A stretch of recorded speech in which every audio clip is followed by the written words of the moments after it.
E aí, pessoal, pra quem não me conhece, meu nome é Felipe Leônidas e você tá no canal Felipe Leônidas Comenta. Análise de futebol com muita resenha sempre. Então, vamos começar sem muita enrolação falando do jogo Brasil 1, Tunísia também 1. Quem viu meu último vídeo, se lembra que eu falei que a Tunísia ia ser carne de pescoço, que não ia ser uma vitória fácil. Que quem viu o último Brasil e Tunísia, que foi em 2022, e viu o Brasil ganhando de 5-1, esqueça que o jogo de ontem ia ser muito diferente. E foi.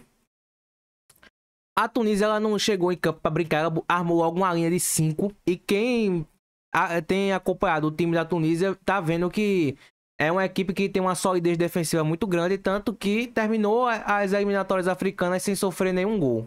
E quando começa o jogo, a gente vê uma seleção brasileira que entrou numa rotação muito menor do que a da Tunísia. Tanto que você vê que quem começa ditando o ritmo de jogo no primeiro tempo é a Tunísia. Inclusive, precisou o Brasil levar um gol para poder acordar para o jogo. E, inclusive, a gente tem que falar sobre o Wesley, porque o gol sai numa jogada dele, num erro individual dele. E a Tunísia já estava insistindo muito em atacar pelo lado dele e continuou por boa parte do primeiro tempo. Inclusive, assim, eu não quero ser injusto dizer que o Wesley é um bagre, que ele não presta. Ele é bem novo, tem 22 anos, joga na Roma. Se ele fosse um jogador ruim, com certeza ele não estaria jogando numa competição de alto nível com o campeonato italiano. Mas a gente tá falando de um ciclo de Copa do Mundo e que precisa ser feito... As definições precisam ser feitas para ontem. E que depois da atuação ontem dele, que foi assim, uma noite para se esquecer, a situação dele para a Copa do Mundo tá bastante complicada. Fora também que o próprio Wesley, nos 9 minutos do primeiro tempo, já leva o primeiro cartão amarelo. Ele cai na pilha do jogador lá da Tunísia. O time da Tunísia também fez muita catimba. Muita mesmo. Mas assim, é a maneira deles, é o que eles podiam fazer contra o Brasil ali.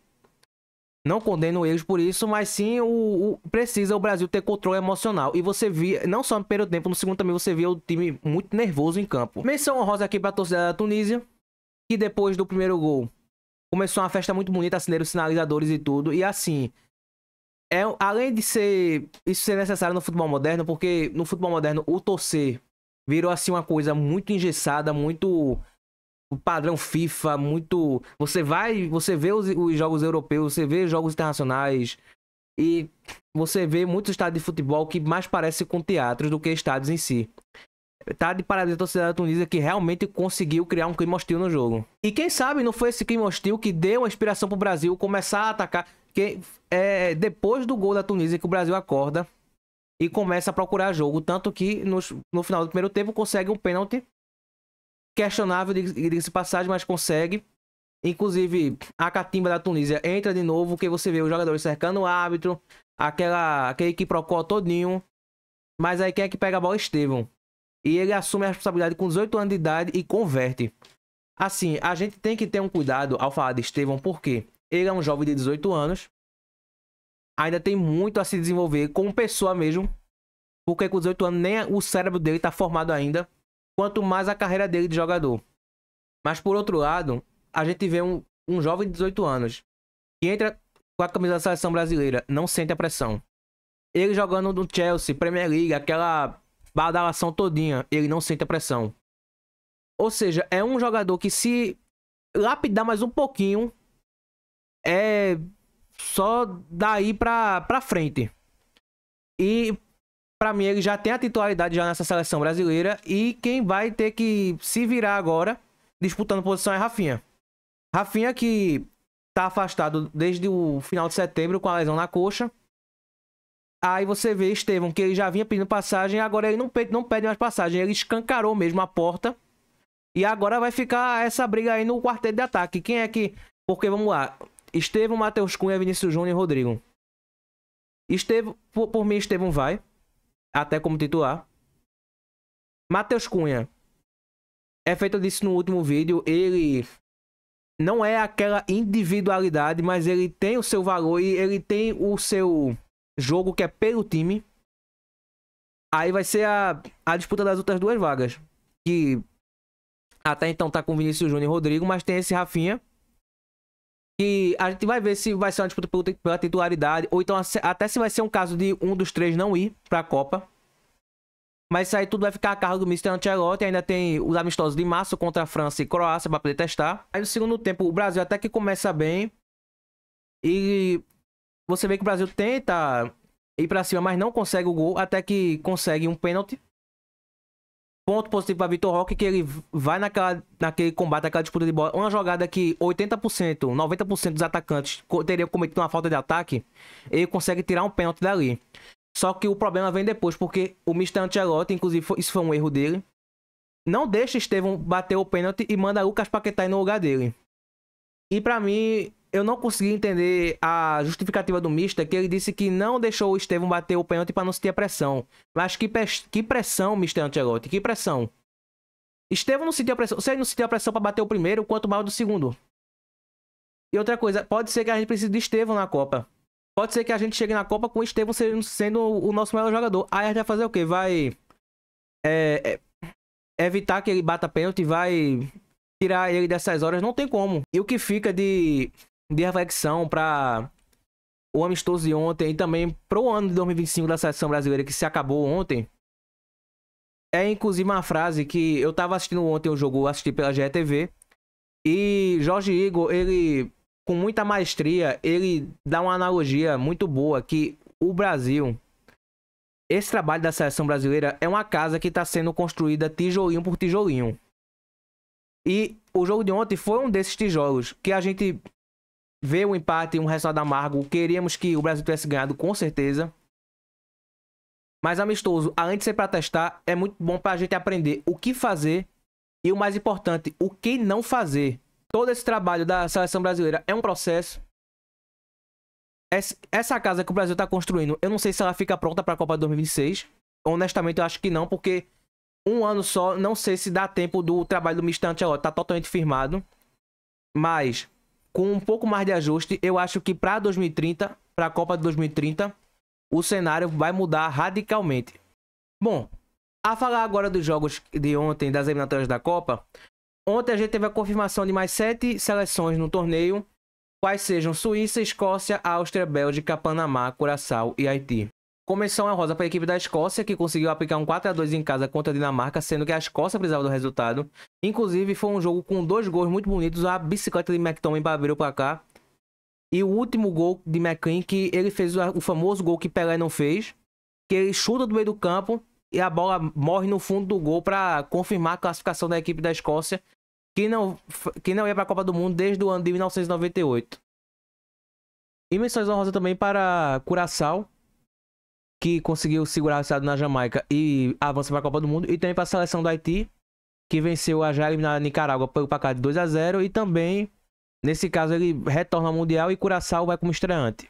Já nas eliminatórias asiáticas, a gente teve a definição entre Iraque e Emirados Árabes Unidos para ver quem ia para a repescagem intercontinental. E deu Iraque com um gol de pênalti aos 62 minutos do segundo tempo. Sim, você não escutou errado. 62 minutos do segundo tempo. 17 minutos de acréscimos. O Iraque converte o pênalti e faz o 2-1 e avança para a repescagem intercontinental. O Iraque, que agora se soma a Bolívia, Congo Democrático, Jamaica, Nova Caledônia e Suriname na repescagem intercontinental. E desses times só vão passar 2 para a fase de grupos do Mundial. E na repescagem europeia temos Itália, Dinamarca, Turquia, Ucrânia, Polônia, País de Gales, República Tcheca, Eslováquia, Irlanda, Albânia, Bósnia, Kosovo, Romênia, Suécia, Macedônia do Norte e Irlanda do Norte. Essas seleções da Europa vão disputando 4 vagas entre elas para o Mundial. Agora a falar de Campeonato Brasileiro, que ontem já teve o jogo Botafogo e Sport, onde o Botafogo ganhou por 3-2. De novo o Sport com a assassina de abrir o placar e levar a virada. O Sport abre 2-0 lá no Newton Santos e o Botafogo consegue a virada. Hoje a gente tem Palmeiras e Vitória. O Palmeiras precisando ganhar para tentar encostar no Flamengo na disputa pelo título do Brasileirão. E o Vitória que vai tentando também se escapar do rebaixamento. A gente deve ver 2 times com cada um com uma motivação diferente. E tudo pode acontecer porque tanto o Palmeiras quanto o Vitória, os dois precisam muito do resultado. E temos também o que vai ser o jogo mais interessante da noite, que é Santos e Mirassol. Por quê? Temos o Mirassol, que é 4º lugar, 59 pontos. Eu acho que já está garantido já na Libertadores, na fase de grupos. Só uma catástrofe muito grande para o Mirassol perder essa vaga. E temos um Santos que luta contra o rebaixamento, com 36 pontos na 16ª colocação. E esse jogo também, ele vai ser muito interessante para a equipe do Internacional. Por quê? Se a gente for procurar aqui as probabilidades feitas pelo pessoal do Departamento de Matemática da UFMG, que há muitos e muitos anos trabalha fazendo todos os cálculos de probabilidades estatísticas que envolvem os times que disputam o Brasileirão, a gente vai ver que o Santos tem uma chance de 35,2% de ser rebaixado e o Internacional tem uma chance de 21,8%. Só que, não discordando do pessoal lá da UFMG, porque eles consideram ter os cálculos, tem toda a expertise que eu não tenho e eles têm para chegarem a esses números. Só que, para mim, a equipe do Vitória e a equipe do Santos, por mais que esteja numa situação delicada as duas, mas você ainda consegue ver uma certa perspectiva de melhora, pequena, mas consegue. No Santos você tem Neymar que, por mais que ele não seja 30% do grande jogador que ele foi um dia, mas ele, para o bem e para o mal também, ele modifica o ambiente. Quando Neymar está em campo, o time do Santos já não é mais o mesmo.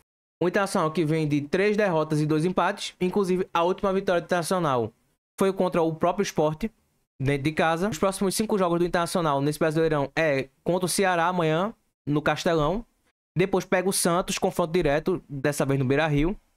Vasco, São Paulo e Bragantino. Eu aqui fazendo uma projeção, é uma tabela que eu acho uma tabela difícil, até porque o Internacional vem jogando um futebol bem feio, bem desanimador de se ver. Você assiste o jogo do Internacional, você fica com sono. É uma tabela que eu acho uma tabela complicada, porque você pega o Ceará no Castelão, que o Ceará dentro de casa é um time forte. Você pega o Santos, apesar que esse jogo vai ser no Beira-Rio, mas dependendo de como for o jogo do Santos hoje, se o Santos ganha, vai com uma motivação muito grande. Depois tem o Vasco lá em São Januário, o São Paulo no Morumbi e o Bragantino dentro de casa para fechar o campeonato. É uma tabela que não são adversários fáceis e, como dito, caso o Santos ganhe hoje, se o Vitória também conseguir um empate ou até mesmo ganhar do Palmeiras e o Internacional perde para esse Ceará amanhã ou empata, aí liga um sinal de alerta muito grande que eu acho que já devia ter, o time do Internacional já devia estar se resolvendo há um bom tempo, porque o campeonato desse ano foi bastante abaixo do nível que era se esperado. Dito tudo isso, vou encerrando as análises por aqui. Quero agradecer a todo mundo que ficou nesse vídeo até o fim. Deixe seu like, comente, compartilhe, se inscreva no canal. Até amanhã. Valeu!